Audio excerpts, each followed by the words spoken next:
As usual, if you could please turn on your video if you're in a safe situation. Keep your mic on mute unless you're asking a question or have something to add to our topics of conversation. For those of you that are new to this weekly meeting, this is just a 30-minute, most of the time, ask that you guys set aside an hour in your schedule for this meeting every week.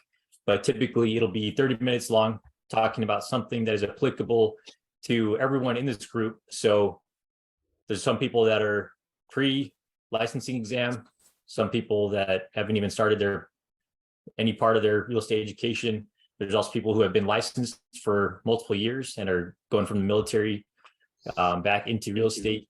So I try to come up with topics that everyone can benefit from.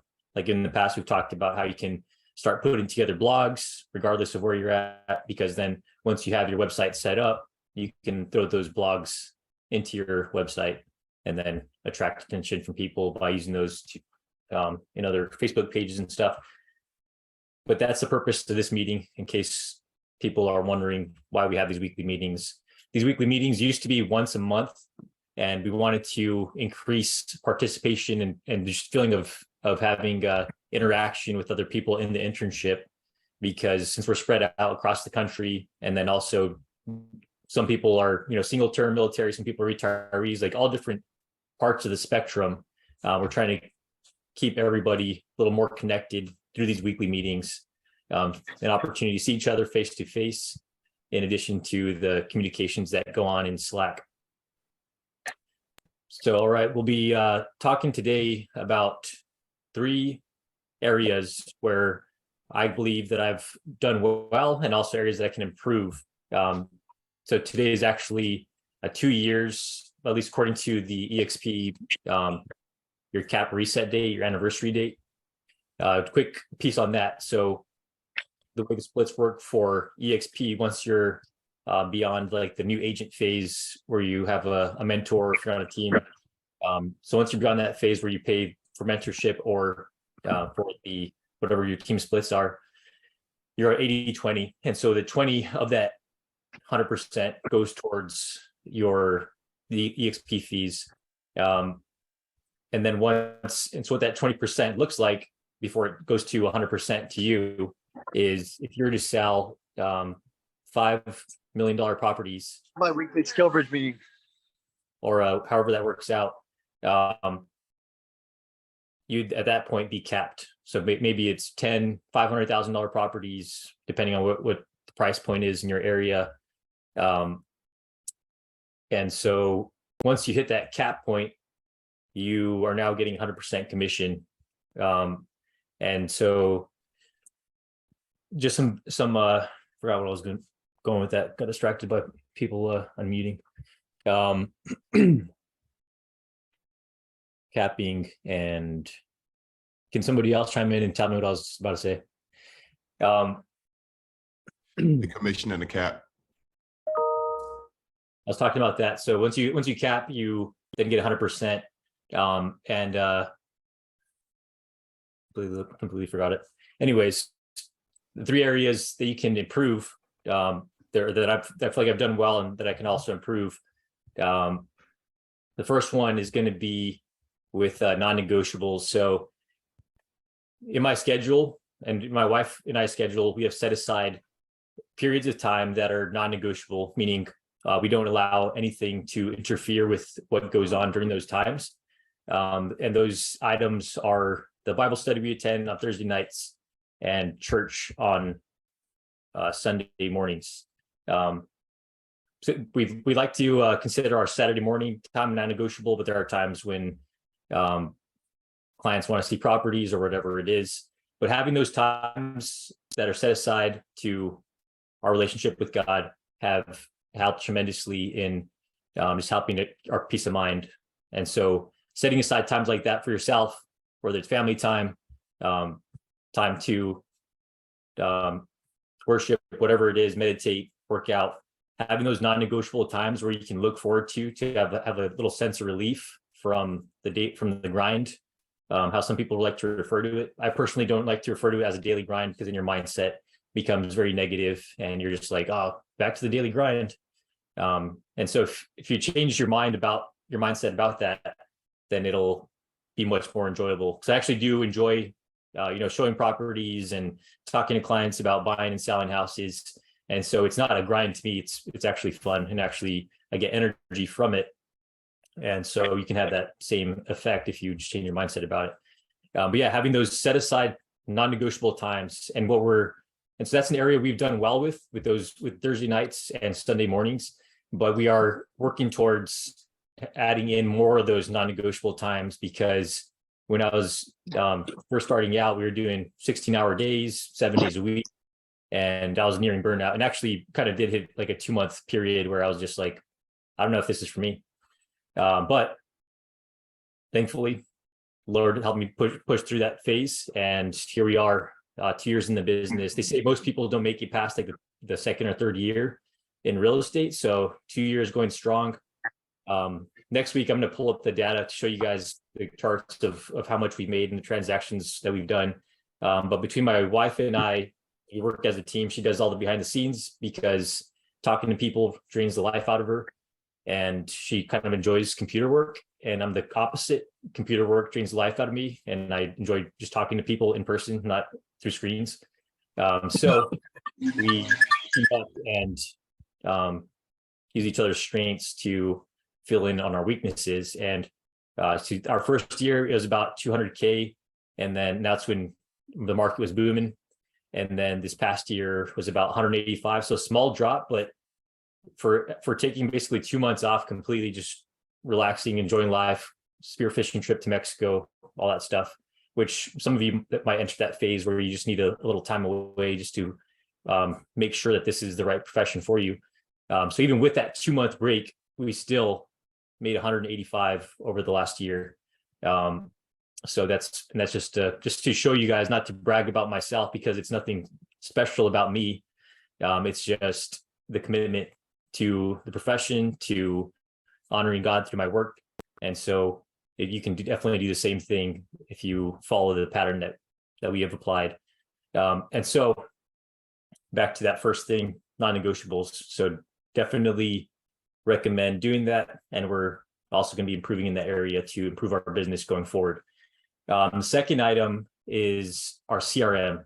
So for those of you who were fortunate enough to attend the weekly meeting that was run by Mary Maloney, someone that's in our upline, she talked about, and she's also a Navy veteran, which is really, really cool because she's pretty high up there in EXP.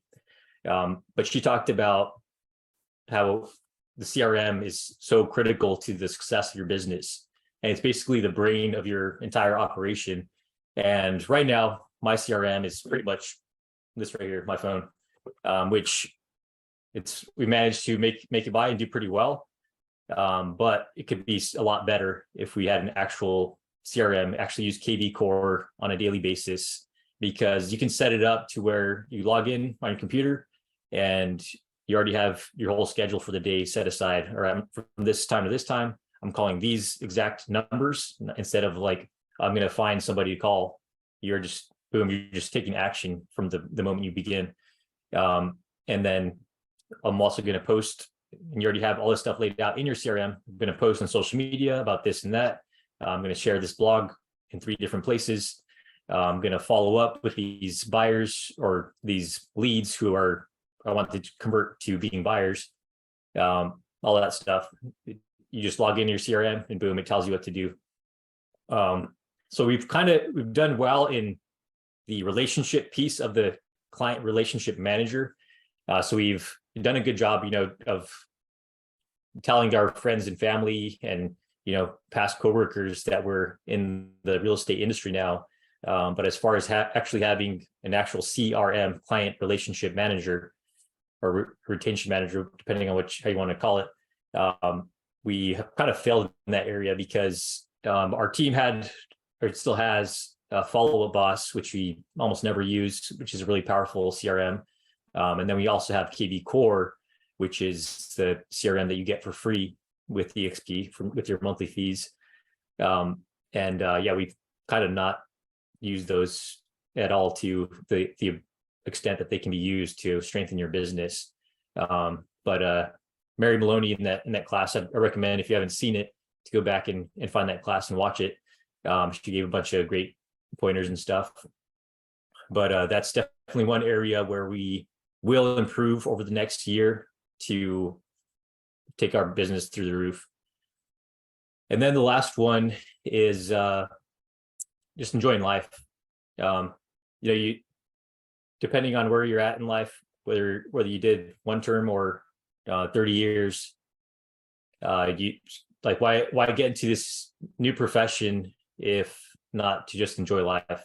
If you're doing this, like I don't think anybody just wants to work just to work. I mean, there are people that are like that and they just work until their heart stops beating. But I think most people want to enter this industry so that you can have freedom of schedule, have time to go on vacations, be able to go to your kids' sporting events, all that stuff.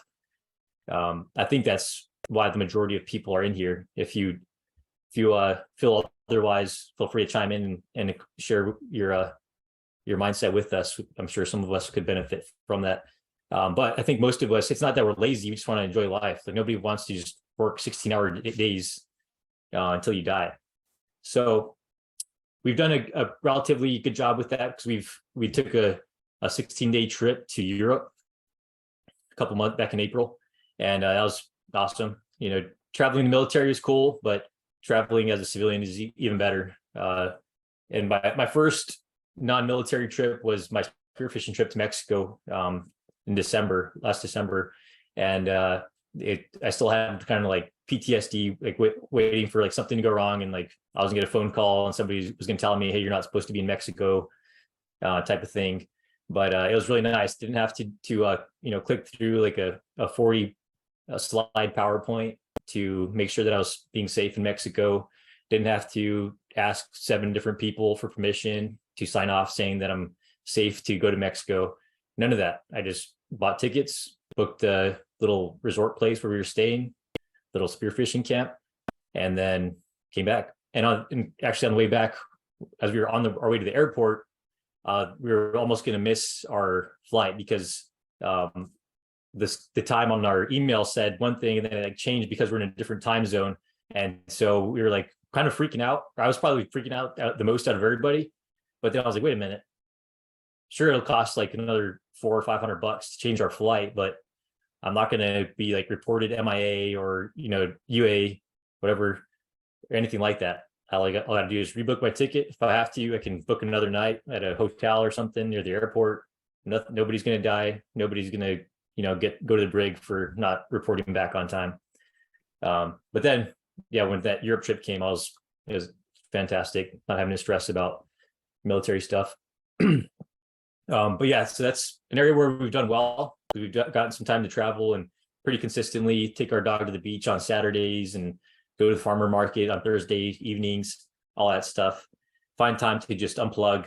But we could do better by unplugging completely, like put my phone on do not disturb, forward all my calls to voicemail, all that stuff, so that while I'm at the farmer's market, I'm actually there having conversation with people, making friends, catching up with folks. When I'm on vacation, because when we were in Europe, we were still managing some escrows, which is an awesome part of the job, but it'd be nice if I just didn't have to do that at all while I'm on vacation. So that's one area where we can definitely improve as well. So excited for what the future holds for business with my wife and I and our team. That's pretty much all I've got for that piece. Now I'm going to open it up for any questions that you might have for me. Feel free to ask anything. No limits on the questions. And you can drop it in the chat box, or you can unmute yourself, whatever you feel comfortable with. Sam. Hey, good morning, Tor. So I had a question. So I was doing the master class yesterday, and Ed Kaminsky got on and he started off by just having everyone drop in the chat where they're from. So I'm in Colorado. So of course I was looking to see who was in Colorado, and there were 2 names. So my thought process is, and I kind of want your opinion. Obviously, they're not with Will Group, but my thought process was to maybe reach out for mentorship, see if I can help them out or anything like that. Do you think that could be a good idea, or should I stay away from that? What do you think? Yeah, definitely. So as long as you fulfill the contract that you signed coming into the Right. program, then you can reach out to really just EXP people, because Right. their brokerages, it might get weird. But EXP folks, like as soon as you're licensed, as soon as you fulfill the requirements of the contract, yeah, you can talk to whoever in your area, see if they want to have you on the team. One of our previous interns did that. He did really well in Texas. But yeah, that's totally fair game. So, and would you recommend a certain way about going about it, reaching out to them, and not even to necessarily be a part of their team? Because obviously, I'm with Will Group right now, but just someone that's willing to help and kind of mentor me with some free work behind it. Yeah. So my words of wisdom for that, which also worked for that other intern I just mentioned, make a video, hop on BombBomb or Loom is a free service. You can do up to 5-minute recordings, and find their phone number, their email, any means of communication you can get a hold for them, because you have to keep in mind they're probably getting messages all the time from spammers like, hey, I'm trying to boost your business by selling you more leads, like all kinds of random stuff. So in order to differentiate yourself from that, because they probably won't even answer your phone call because they're like, oh, this might be spam. But yeah, so if you make a video and send them that video message to their phone, to their email, all that stuff, and just like, hey, my name is Sam, I'm transitioning out of the military, I'm in this program, I would love to learn from you guys. Due to the terms of the DoD Skill Bridge program, I actually cannot be compensated while I'm in the program, so I'd be more than happy to help you out and learn from you, and be basically working for free since I'm not allowed to earn anything. And they'd be like, oh yeah, free help, heck yeah, come on over. So that's my advice on that. Awesome, thank you. What were those two apps you said? Loom is the free one. BombBomb is I don't know if it has a free version, but Loom is spelled Loom, Lima Oscar Mike. Awesome, thank you very much. Absolutely. All right, what else we got? Joe Clemmer, thank you. Said great discussion on establishing solid boundaries or non-negotiables. Excellent way to avoid burnout. And yeah, just a little more on that while we wait for other folks to ask questions. And we're just gonna go until 8:30, and then you guys will be cut loose for the day. So at first I was like, somebody calls me, I'm going to answer regardless of the hour. I'll stay on the phone with them how long they want, whatever. I had one client that was pretty rough, but he would call me like 11 at night because he was in the mainland, which didn't really make sense because he would stay up to like 4 a.m. But anyways, he would call me and he would just want to talk about like if it's a good decision to buy or not, and how he's excited to come out here and stuff. And then the next day he'd call me and say he talked to one of his friends. His friend said it's a terrible idea to buy in Hawaii, and had to talk him off the ledge over and over and over. And I allowed him, the sad part is I allowed him to like ruin my sleep schedule for like a solid month. So it's very important to realize like you're going to be okay. Like as long as you show up. By show up, I mean, get out of bed, because it's kind of hard when there's not, a drill sergeant or a formation that you got to be at where somebody's holding you accountable. So you got to hold yourself accountable, or find somebody that will hold you accountable. In the Monday morning mastermind, one of the guys that's always in there, I think he's over in Texas, but he talks about how him and like 3 or 4 other buddies, they have this accountability group where if they don't check in that they completed, they have like a text chat, and they're like, hey, you have to check in no later than 4 a.m. And by that time you have to have completed like your morning workout or whatever it is. Find an accountability group, and you can do that within the program or with your friends in your area, or your former military friends. And he said that if you don't check in, then you owe everyone else $100 or something like that. And so you can incorporate some kind of pain that is going to result if you don't show up. Yeah, listening to like podcasts and stuff about, motivation, all that stuff. It's a good way to, get your mind going in the right direction, because there's so much garbage out there these days. If you turn on the news, you're not going to want to walk outside, because it's just nothing but negativity on there. I was kind of laughing to myself. I posted on Facebook on one of the hiking groups for Hawaii. Said, if anybody's interested in doing this popular hike, let me know. And then obviously somebody jumps in, oh yeah, that hike is so corroded. I haven't been there in years because it's so sad that it's falling apart. Like, yes, it is sad, but the whole world is, reaching that condition. So should we just not go outside because it's just a terrible place? No, not at all. And so it's all about perspective. And so if you don't listen to those positive things in the morning to get your mind going in the right direction, you can go down this slippery slope of negativity. And yeah, just, takes you down a dark path. But yeah, starts with setting up those boundaries in your schedule where you don't allow people to just use and abuse you.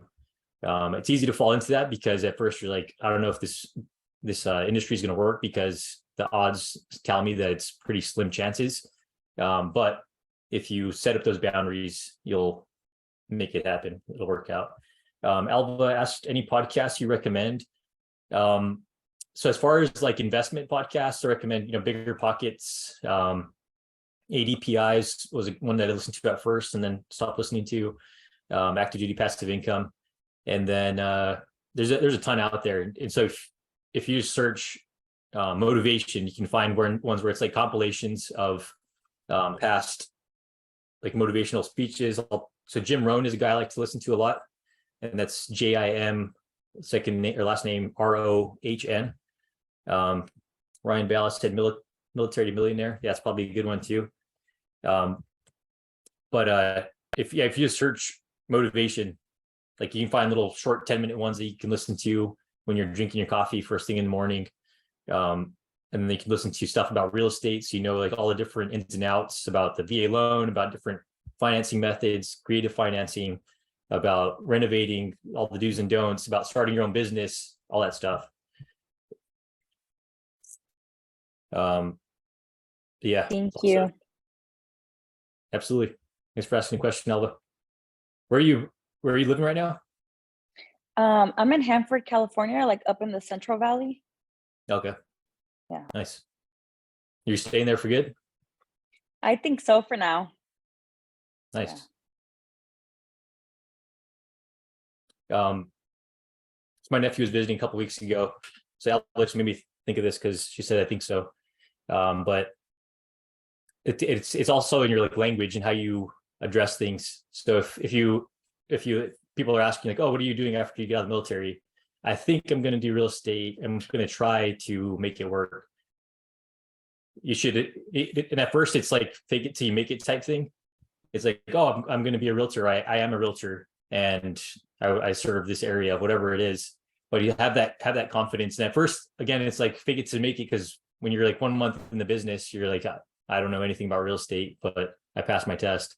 But the more time that goes on, and the more you interact with people and you have conversations and build experience, make mistakes, and you learn from them, before you know it, you're 2 years in the business, and helping buyers and sellers, and it's a good life. But it starts with that language that you use to talk to people and talk to yourself, really. What else?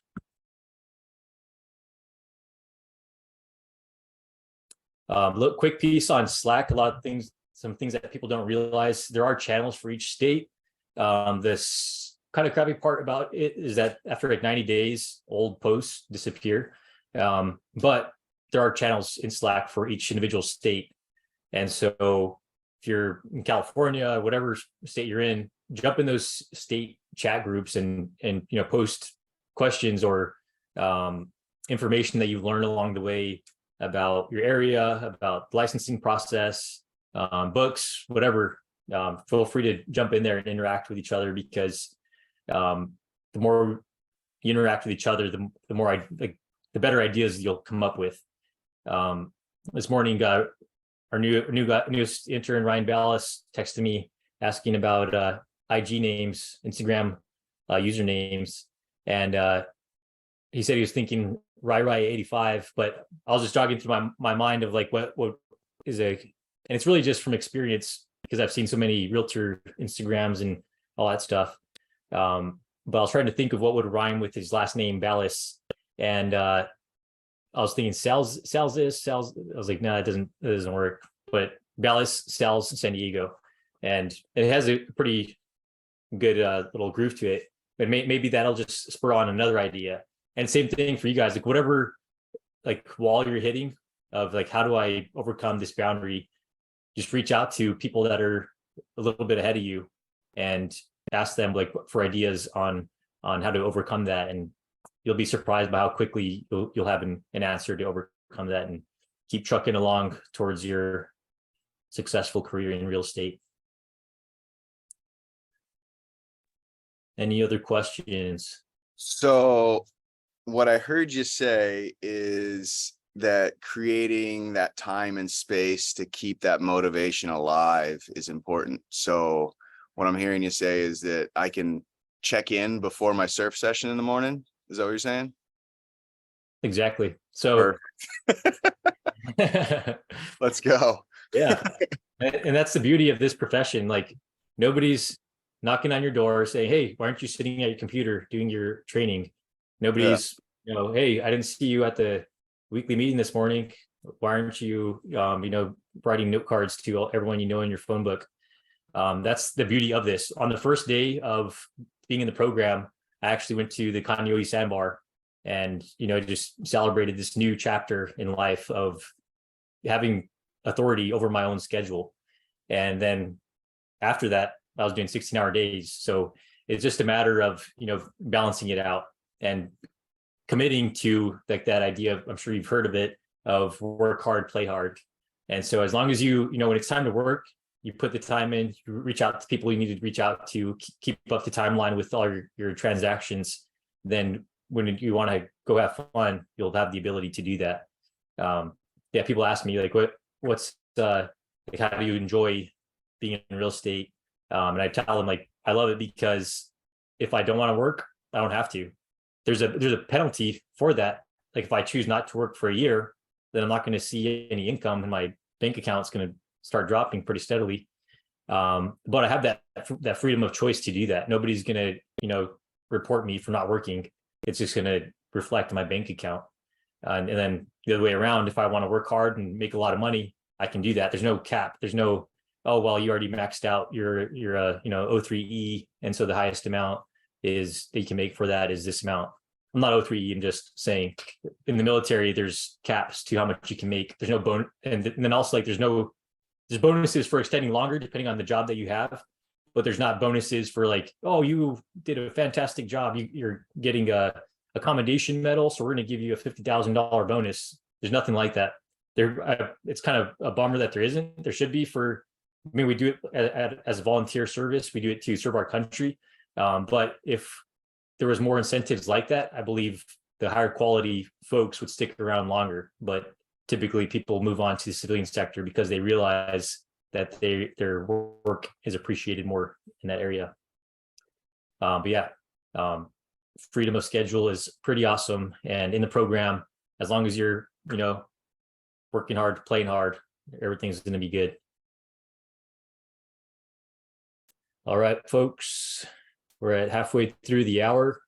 I'll stick around for a couple more minutes if anyone has any questions and is too shy to ask in front of the big group. But have a wonderful week. Feel free to reach out to me with any questions you might have. And have a wonderful day. Aloha.